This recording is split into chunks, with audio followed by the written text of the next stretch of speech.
우리에게 잘 알려져 있는 나 같은 죄인 살리신 우리 찬송가 305장, 예전에 우리 통일 찬송가 우리 405장을 작사했던 존 뉴턴이라는 분이 이런 말을 했다고 합니다. 천국에 가면 나는 세 가지 사실 때문에 놀랄 것이다. 천국에서 꼭 볼 것이라고 기대했던 사람들이 천국에 없는 것을 알고는 놀랄 것이고, 내가 천국에서 볼 것이라고 기대하지 않았던 사람들이 그곳에 있다는 것을 알고 놀랄 것이다. 그리고 마지막으로 내가 그곳에 있는 것을 깨닫고 놀라게 될 것이다. 이것을 우리는 마태복음 25장에 나오고 있는 구원의 의외성에 대한 존 뉴턴 버전의 천국의 의외성이라고 이렇게 불러도 좋을 것 같습니다. 그런데 이 천국에서뿐만 아니라 우리가 살아가고 있는 이 땅에서 우리들은 이미 믿음과 관련해서 믿음의 의외성이라고 부를 만한 유사한 경험들을 할 때가 있습니다. 좋은 믿음을 가지고 있을 거라고 생각했던 분에게서 기대되는 그 믿음을 볼 수 없을 때 우리는 이런 경험들을 합니다. 반대로 전혀 기대되지 않았던 분에게서 뜻밖의 믿음을 보게 될 때에도 우리는 이런 믿음의 의외성을 경험하게 됩니다. 우리가 복음서를 읽어가다 보면 예수님께서 제자들에게 자주 믿음이 적은 자들아 하시면서 안타까워하셨던 장면들을 보게 됩니다. 기대했던 그 믿음을 볼 수 없어서 그러셨던 겁니다. 반면에 예수님께서도 뜻밖의 믿음을 보시고 놀라고 기뻐하셨던 것을 우리는 알고 있습니다. 이방인 출신 그 백부장과 그리고 오늘 본문 말씀에 나오고 있는 수로보니게 여인의 믿음이 바로 그 이야기입니다. 백부장은 자신의 집을 방문하시겠다는 그 예수님께 말씀만 해주셔도 하인의 병이 나을 것입니다 라고 절대적인 믿음을 보였습니다. 기대하지 않았던 그 믿음을 보셨던 예수님께서는 이런 믿음은 이스라엘 안에서도 본 적이 없다라고 그렇게 말씀하시면서 크게 기뻐하셨다 그럽니다. 오늘 말씀 속에 나오는 이 수로보니게 여인, 이 여인은 어떤 상황 속에서도 포기를 알지 못하는 믿음을 가지고 있었습니다. 이 믿음을 통하여 예수님께서는 내 믿음이 참으로 크다고 그렇게 기뻐하시며 감탄하셨다라고 이 동일한 사건을 다루고 있는 마태복음은 우리에게 전하고 있기도 합니다. 한 번은 기대하지 않았던 사람에게서, 그리고 또 한 번은 전혀 기대하지 않았던 그 장소에서 우리 예수님께서는 뜻밖의 믿음을 보시고 대단히 기뻐하셨던 것입니다. 오늘 우리는 이 수로보니게 여인의 뜻밖의 믿음을 한번 묵상해 보고자 합니다. 절박했던 상황 속에서도 주님을 향해 결코 포기를 몰랐던 이 여인의 믿음이 코로나 시대를 살아가고 있는 우리들에게 믿는다면 어떻게 믿어야 제대로 믿는 것인지를 잘 보여주고 있기 때문에 그렇습니다. 그러나 우선 여러분들에게 믿음이라고 하는 것이 무조건 포기하지 않는 것과 같은 의미는 아니다라는 것을 먼저 말씀드리고 싶습니다. 사실 믿음이라고 하는 것은 오히려 포기하는 것하고 아주 밀접한 관계를 가지고 있기 때문에 그렇습니다. 심지어는 포기와 함께 시작하는 것, 그것이 믿음이기 때문에 그렇습니다. 다만 이 포기라는 것, 이것은 하나님을 신뢰하는 마음의 포기를 의미하는 것이 아니고 자기 포기를 의미하는 겁니다. 하나님 앞에서 자기를 포기할 수 있는 사람, 하나님 앞에서 자기의 능력뿐만 아니라 자기의 욕망도 포기할 수 있는 그런 사람만이 진실로 믿음의 영역 속으로 들어갈 수 있기 때문에 그렇습니다. 이것을 염두에 두시고 이제 두로의 여인을 한번 만나보도록 하겠습니다. 먼저 24절 말씀을 우리 함께 읽어보도록 하지요. 24절의 말씀 함께 읽겠습니다. 예수께서 일어나사 그 길을 떠나 두로 지방으로 가서 한 집에 들어가 아무도 모르게 하시려 하나 숨길 수 없더라. 이 말씀을 보니 예수님께서 두로 지방으로 가셨습니다. 이 두로는 원어 성경을 보면 티루라고 되어 있는데요, 바위라는 뜻입니다. 그 지중해 연안 바닷가 마을에 아마도 바위들이 많이 있어서 그런 이름을 가지게 된 것이라고 추정을 합니다. 갈릴리 북서쪽으로 약 60km 정도 떨어져 있는, 성경 속에서는 베니게 지방이라고 그렇게 불립니다. 지금의 레바논 지역을 가리킵니다. 오늘 말씀과 관련해서 우리가 기억하면 좋을 것은 이곳이 이방인 지역이었다는 것이고요, 또 하나는 두로 사람들과 갈릴리 사람들 사이가 불편했다라는 것, 이것을 알고 있으면 좋겠습니다. 두로 지방과 갈릴리 지방의 사람들 사이가 불편했던 이유가 있습니다. 그것은 갈릴리의 농업 생산량 가운데 상당 부분이 그 당시에 부유했던 이 상업 항구 도시 두루에서 소비되었기 때문에 그렇습니다. 문제는 갈릴리 지역의 농부들은 굶주림을 겪고 있었다라는 것입니다. 예수님께서 자녀들의 입에서 빵을 빼앗아 이방인들에게 주는 것은 부당하다라고 말씀하셨을 때 바로 이런 두 지방 사이의 긴장도 반영되고 있다라는 것을 우리가 염두에 두고 계시면 말씀의 전체적인 분위기를 느끼는데 도움이 되실 겁니다. 주변의 환경이라든지 그런 시대적인 상황을 떠나서 말씀 자체로 들어가서 조금 살펴보면 예수님께서 두로에 들어가셨던 것은 사역을 하기 위해서는 아니었다라는 것을 우리가 발견하게 됩니다. 한 집에 들어가 아무도 모르게 계시다가 다시 갈릴리로 돌아오려던 계획을 가지고 계셨기 때문이지요. 그런데 예수님의 이 계획은 무산되고 말았습니다. 왜냐하면 이미 두로 지방에서조차도 예수님에 대한 소문이 퍼져 있었기 때문이고요, 사람들은 그 예수님을 찾아왔기 때문입니다. 그리고 그 많은 사람들 가운데 이 두로에 한 여인이 있었던 것입니다. 성경은 이 여인을 헬라인이라고 그렇게 소개해주고 있고 수로보니게 족속이라고 그렇게도 우리에게 정보를 제공해 줍니다. 수로보니게 족속이라고 하니까 이 여인의 혈통은 아주 분명합니다. 시리아 그리고 페니키아 지역에 있던 사람들, 그들의 혈통이었다라는 이야기지요. 그녀가 헬라인이라고 소개되고 있는 것은 그녀가 헬라어를 사용하던 사람이었다라는 그런 뜻입니다. 헬레니스라고 되어 있는데 이 말은 헬라어를 사용하던 그 당시의 사람들을 가리키는 것입니다. 그러니까 이 두 가지 정보를 종합해 보면 이 여인은 페니키아 사회의 상류층에 속해 있던 한 여인이었다라는 것을 우리가 짐작할 수가 있겠습니다. 그런 여인이 예수님의 발 아래 지금 엎드렸던 것입니다. 그녀에게 가슴 아픈 사연이 있었기 때문이지요. 25절의 말씀 한 번 더 우리 같이 읽어보도록 하겠습니다. 우리 같이 읽겠습니다. 이에 더러운 귀신 들린 어린 딸을 둔 한 여자가 예수의 소문을 듣고 곧 와서 그 발 아래에 엎드리니, 그녀의 어린 딸이 더러운 귀신에 들려 있었다라는 사연입니다. 온갖 방법을 이미 다 사용해 보았지만 치유받지를 못했던 것이지요. 예수님에 대한 소문을 듣고 그리고 지금 예수님께서 자기의 마을에 오셨다라는 그 사실을 접하게 되니까 이 여인은 자존심을 따지거나 체면을 차릴 겨를이 없었던 겁니다. 찾아와서 예수님 그 발 아래 엎드렸습니다. 이 여인의 모습을 보면서 우리는 믿음이 무엇인지를 생각해 보게 됩니다. 문제가 생기면 주님께 나오는 것, 이것이 믿음이라는 이야기지요.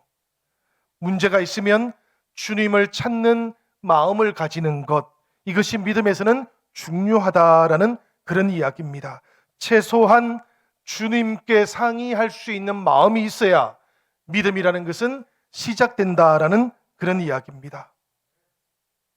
하나님께서는 너는 평안할 때는 나를 찾지도 않더니 어려움을 당하니까 이제 찾아오느냐, 이렇게 야단치시는 분이 아니시다라는 것을 아는 것이 믿음에는 대단히 중요합니다. 여러분, 이것을 우리는 잘 알고 있어요. 특별히 평안할 때는 우리가 잘 압니다. 그런데 막상 어려움이 닥쳐오고 막상 마음이 힘들어지고 나면 하나님 앞에서도 괜한 자격지심을 우리가 가지게 됩니다. 또 그런가 하면 하나님에 대해서도 자존심이 생겨나는 것을 경험할 때가 있습니다. 우리 심리학자들, 상담학자들은 이런 이야기를 합니다. 자격지심이나 자존심은 자존감이 사라지게 될 때 생겨나는 것이다. 자존감이 있을 때에는 하나님께 나오는 것에 문제가 없다는 이야기입니다. 자존감이 높을 때에는 사람들하고의 사이에서도 아무런 문제가 생기지 않는다라는 이야기예요. 자존심 내세울 일이 없거든요. 그런데 해결할 수 없는 문제와 만나게 되고 또 어려움 속에 있게 되면 사람의 마음은 자존심으로 버텨보려고 하는 그런 경향을 가지게 된다 합니다. 상황을 자신이 통제할 수 있을 것이다 라는 그런 신념 체계가 자기도 모르게 본능적으로 작동하기 때문이라고 합니다. 그런데 여러분, 우리가 기억해야 될 것 한 가지가 있습니다. 우리들은 누구도 할 것 없이 모든 상황을 다 통제할 수 있는 존재는 아니다라는 이야기입니다.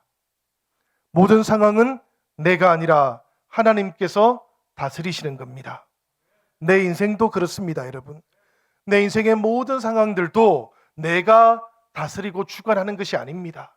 하나님께서 주관하신다라는 것, 그래서 하나님께서 다스리시고 우리는 순종한다라는 것, 이것이 믿음의 출발이라는 이야기입니다. 여러분, 그래서 어려울 때 주님을 찾는 것이 중요한 거예요. 어려울 때 주님을 찾는 그 마음을 하나님께서 기뻐하시는 겁니다. 상황을 자신이 통제할 수 있다는 그 본능 같은 마음을 이기고 찾아온 줄 하나님께서 아시기 때문에 그래요. 자존심 내려놓고 찾아온 줄도 하나님께서 아시기 때문에 그런 겁니다. 어려움이 은혜로 가는 통로가 되었다라는 그런 간증을 우리가 듣기도 하고요. 그런 고백을 자주 접하게 되지 않습니까? 사실은 어려울 때 우리가 은혜를 더 풍성하게 경험하기 때문에 그런 것입니다. 우리가 어려움에도 불구하고, 우리가 자격지심에도 불구하고, 우리가 자존심에도 불구하고 하나님을 찾아올 때 하나님께서 그런 우리들의 마음을 어여삐 여겨 주셔서 우리를 위로하시고 격려하시기 때문에 그런 겁니다. 사랑하는 여러분, 이 코로나 시대를 지나오는 동안에 얼마나 힘이 드셨습니까? 얼마나 어려운 상황들을 맞이하셨습니까? 때때로 마음속에 왜 원망이 없고 왜 나에게만 이런 일이 생기는가, 이런 물음이 왜 찾아오지 않았겠습니까? 지금 어렵고 지금 문제가 있을 때, 그러나 우리 주님을 찾으시기 바랍니다. 혹시라도 자존감이 조금 떨어져서 나도 모르게 자격지심이 생겨날 그때에 주님 발 앞에 엎드리시고 그리고 주님과 상의할 수 있으시기를 바랍니다. 사실 우리 인생에 왜 어려운 문제가 찾아오는지 다 설명하는 것은 어렵고 불가능합니다. 왜 하필 나에게만 이런 어려움이 찾아오는가, 이런 물음이 참 의미 있는 물음 같습니다. 중요한 물음 같기도 합니다. 그런데 가만히 생각해보고 또 돌아보면 이런 물음들보다 의미 없는 물음도 없어요. 왜냐하면 누구에게나 어려움은 찾아오기 때문입니다. 성경을 보면 의인에게도 어려움은 찾아왔었고 죄인에게도 어려움은 찾아왔습니다.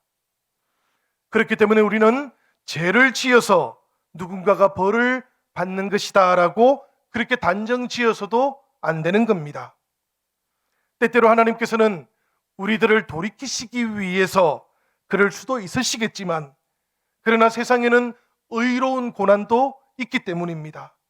동시에 불의한 세상으로 인해서 고난을 겪게 되는 그런 경우들도 있기 때문에 그래요. 그러니 다른 누군가에게 어려움이 생기면 벌을 받아서 그렇게 되는 것이다라고 단정 짓지 않으시기를 바랍니다.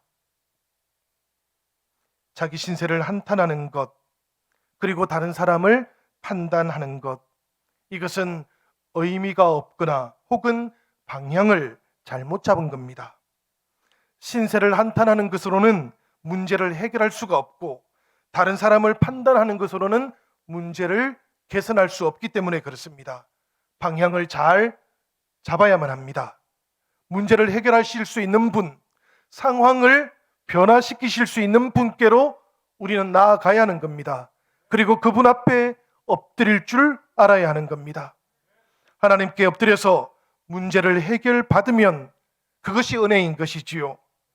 그리고 문제를 통해서 하나님을 향한 마음이 더욱더 간절해질 수 있고, 하나님을 향해서 더욱더 진실해질 수 있다면 그 또한 축복인 것이지요.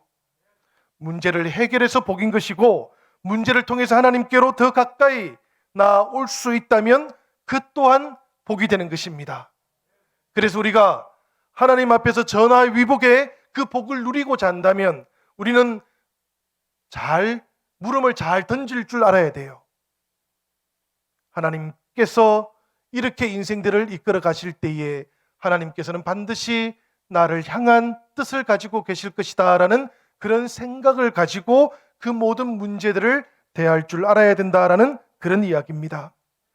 두로의 여인도 어린 딸이 귀신에 들려있던 그 가장 심각한 인생의 문제 때문에 예수님께 나왔던 겁니다. 선택을 잘한 것이지요. 그분의 발 앞에 엎드려서 자존심도 내려놓았던 겁니다. 잘 결단했던 것이지요. 이 두로의 여인이 주님 앞에 나왔을 때 가지고 왔던 것은 주님을 향한 겸손함과 간절함 뿐이었다 합니다. 이것이 중요한 것이지요. 우리가 주님 앞에 나아간다면 무엇을 가지고 나아가야 될 것인가? 자존심은 최소한 아니라는 이야기입니다. 자격지심도 아니라는 이야기입니다. 신세를 한탄하는 그런 태도도 아니라는 이야기입니다. 우리가 주님 앞으로 나아간다면 주님 앞에 겸손함과 간절함을 가지고 나아가야 된다라는 그런 이야기지요. 이 두로의 여인은 그 마음으로 주님을 찾았던 겁니다. 여러분, 이쯤 되면 결과가 기대되지 않습니까? 응당 기대되는 예수님의 반응이 있는 겁니다.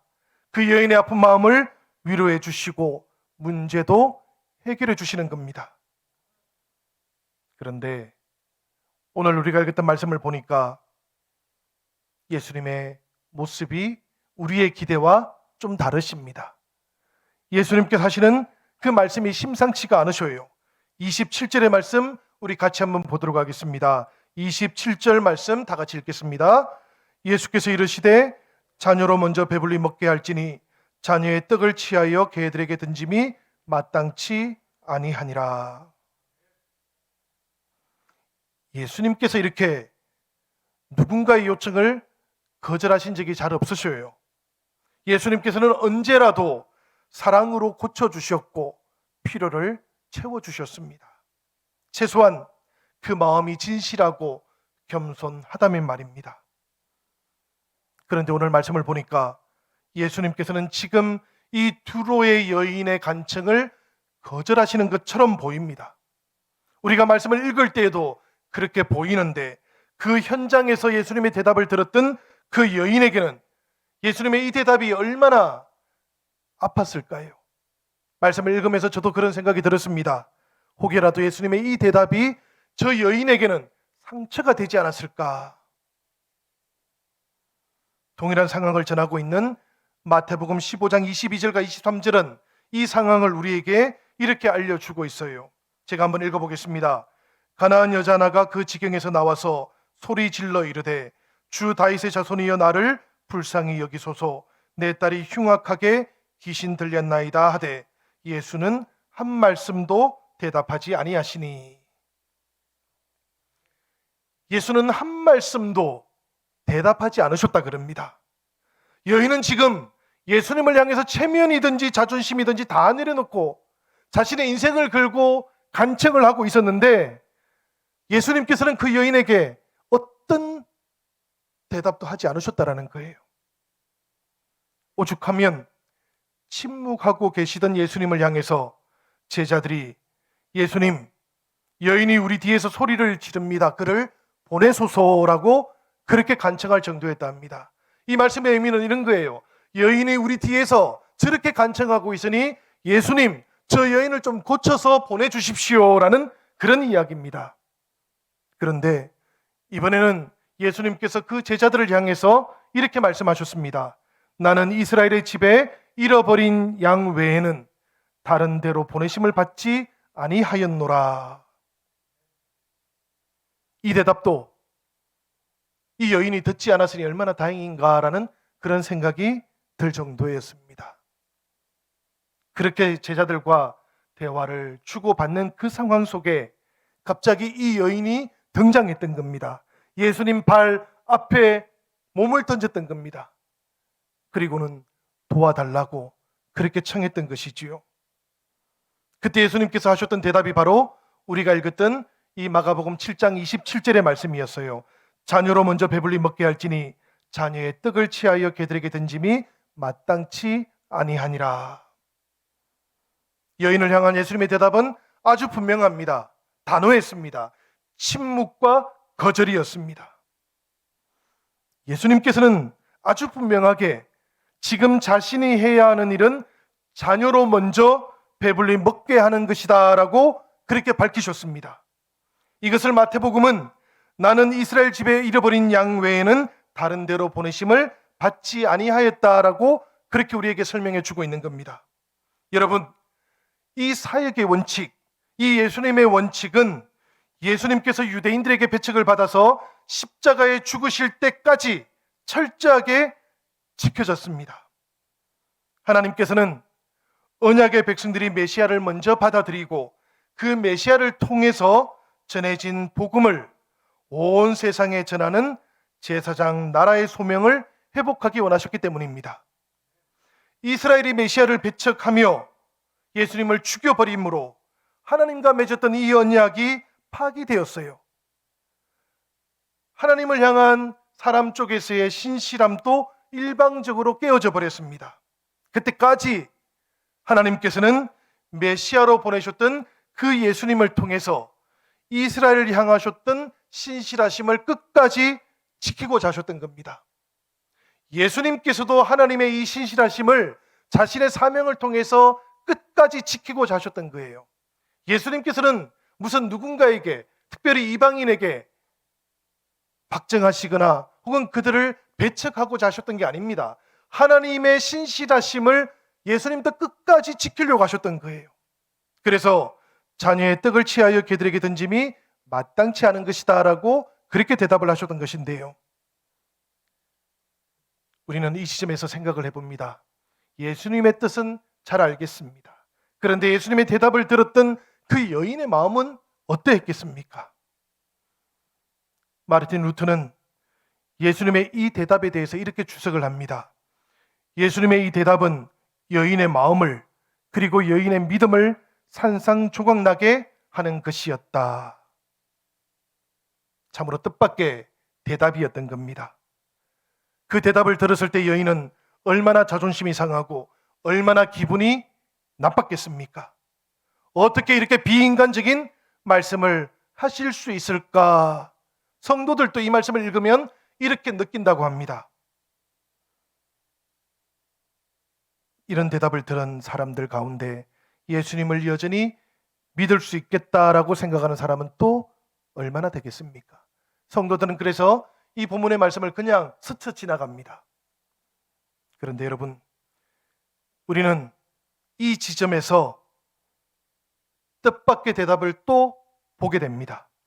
이번에는 여인을 통해서입니다. 사실은 이 본문의 말씀이 우리에게 전해지고 있는 이유도 바로 이 여인의 뜻밖의 대답 때문에 우리에게 전해지는 것이라고 저는 생각을 합니다. 말씀의 진정한 포커스가 여기에 있다는 이야기지요. 28절의 말씀인데 우리 다 같이 한번 읽어보도록 하겠습니다. 28절의 말씀 함께 읽겠습니다. 주여 올소이다마는 상 아래의 개들도 아이들이 먹던 부스러기를 먹나이다.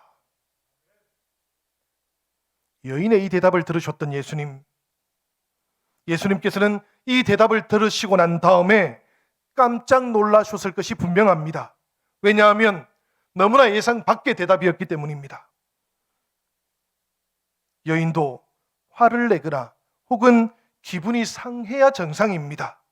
자존심도 좀 상해야 정상인 겁니다. 그런데 이 여인은 지금 이방인을 지칭하던 개라고 하는 그 말의 기분이 상하기 전에 먼저 예수님께서 하셨던 그 말씀에 기가 번쩍 떠 있던 겁니다. 먼저 자녀들을 배불리 먹이는 것이 나의 사명이다. 먼저라는 이 말을 듣는 순간 이 여인에게는 먼저가 있으면 다음도 있겠구나라는 그런 생각을 했던 겁니다. 거기에서 희망을 발견했던 것이지요. 그만큼이나 자신의 문제가 절박했기 때문에 주님께서 부스락이라도 흘려주시면 그것으로도 충분히 구원받고 치유되고 회복되겠다라는 그런 생각을 했던 겁니다. 그래서 이 여인은 예수님께 이렇게 대답을 했던 것이지요. 옳습니다, 주님. 주님의 말씀이 옳습니다. 그런데 주님, 이곳 두로에서는 자녀들을 배불리 먹이는 그 부모는 상 아래에 있는 애완견에게도 부스러기를 던져줍니다. 다 주지 않으셔도 된다는 이야기입니다. 조금만 자비를 베풀어 주셔도 충분하겠다라는 그런 말씀입니다. 이것은 마치 백부장이 주님, 내 집에까지 오시지 않으셔도 됩니다. 말씀만 하시면 내 하인이 고침을 받겠습니다 라고 고백했던 것과 마찬가지입니다. 이 여인도 주님, 다 주시지 않아도 됩니다. 그냥 부스러기만으로도 충분할 수 있습니다 라고 그렇게 강구했던 것이지요. 이 여인의 겸손을 우리가 배워야 할 줄로 생각이 됩니다. 믿음은 자존심 가지고는 못하는 것이기 때문입니다. 우리가 믿는다고 하면서도 자존심을 내세우면 믿음은 결국 이 자존심에서 걸려 넘어지기 때문에 그런 겁니다. 자존심을 넘어서야 하나님을 향할 수 있는 것이고 자기 포기가 있어야 하나님을 향해서 결코 포기하지 않는 그 믿음을 가질 수 있기 때문에 그렇습니다. 주님께서 이 여인의 대답을 들은 다음에 여인에게 무엇이라고 말했는지 우리가 말씀을 한번 보도록 하지요. 29절의 말씀입니다. 29절 말씀은 이렇게 되어 있습니다. 예수께서 이르시되 이 말을 하였으니 돌아가라. 귀신이 내 딸에게서 나갔느니라 하시매. 예수님께서는 지금 이 여인에게 뭐라고 하셨는가 하면 이 말을 하였으니 라고 그렇게 대답하셨습니다. 여러분, 예수님께서 들으셨던 이 말이 무엇입니까? 자녀의 떡을 취하여 개들에게 던짐이 마땅치 않다 하시는데 상 아래 개들도 아이들이 먹던 부스러기를 먹습니다 라는 그 말 아니었습니까? 예수님께서는 그 말이 놀랍다 라고 그렇게 반응을 보이셨던 겁니다. 그 말 속에 다 들어있구나 라고 그렇게 감탄하셨던 겁니다. 자존심 넘어서고 주님 앞에서 자기도 포기하겠다라는 그 여인의 마음이 그 말 속에 다 들어있구나. 주님 그렇게 읽으셨다는 이야기입니다. 하나님을 향해서 간구하는 것만은 결코 포기할 수 없습니다라는 그 여인의 믿음도 그 말을 통해서 주님께서 들으셨다라는 그런 이야기입니다. 그래서 주님께서는 아직 때가 이르지 않았던 그때에 기대하지 않았던 그 이방인의 땅에서 한 이방 여인으로부터 뜻밖의 대답을 듣고 뜻밖의 믿음을 발견하시고는 한없이 기뻐하셨다라는 그런 이야기입니다. 그래서 말씀하시기를 돌아가라. 귀신이 내 딸에게서 나갔느니라. 그렇게 선포해 주셨던 것입니다. 여러분, 우리가 이 말씀 속에서 아멘으로 화답할 수 있는 지점은 바로 여기인 것이지요. 돌아가라. 귀신이 내 딸에게서 나갔느니라 라는 이 주님의 선포 앞에서 믿음을 가진 사람들은 누구나 아멘으로 화답해야 하는 것입니다. 오늘 말씀 속의 여인은 어떻게 반응을 보였는지 30절을 보시기 바랍니다. 여자가 집에 돌아가 본즉 아이가 침상에 누웠고 귀신이 나갔더라. 이 여인의 모습이 놀랍지 않습니까, 여러분?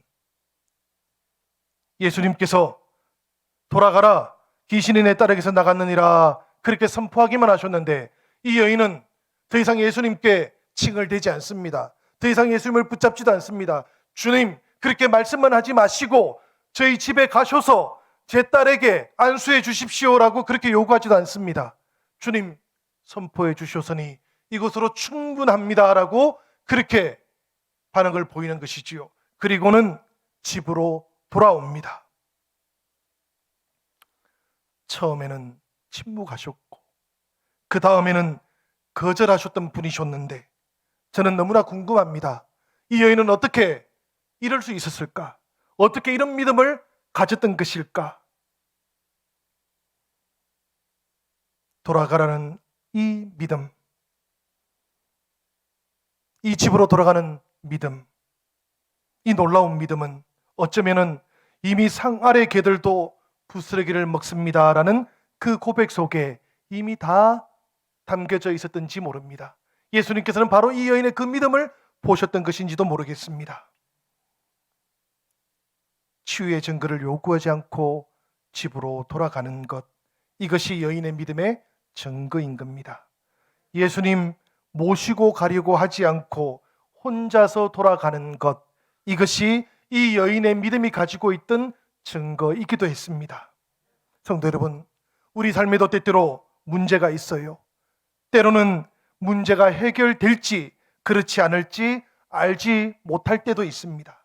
그렇지만 우리가 주님과의 깊고 친밀한 관계를 가지고 있기만 하다면 우리에게 어떤 문제가 있다고 할지라도 그것이 더 이상 나에게 문제가 되지 않는다라는 것, 그것이 더 이상 내 문제가 아니라는 것, 그것이 주님께서 책임져 주시는 문제가 되었다라는 것을 믿으시기를 바랍니다.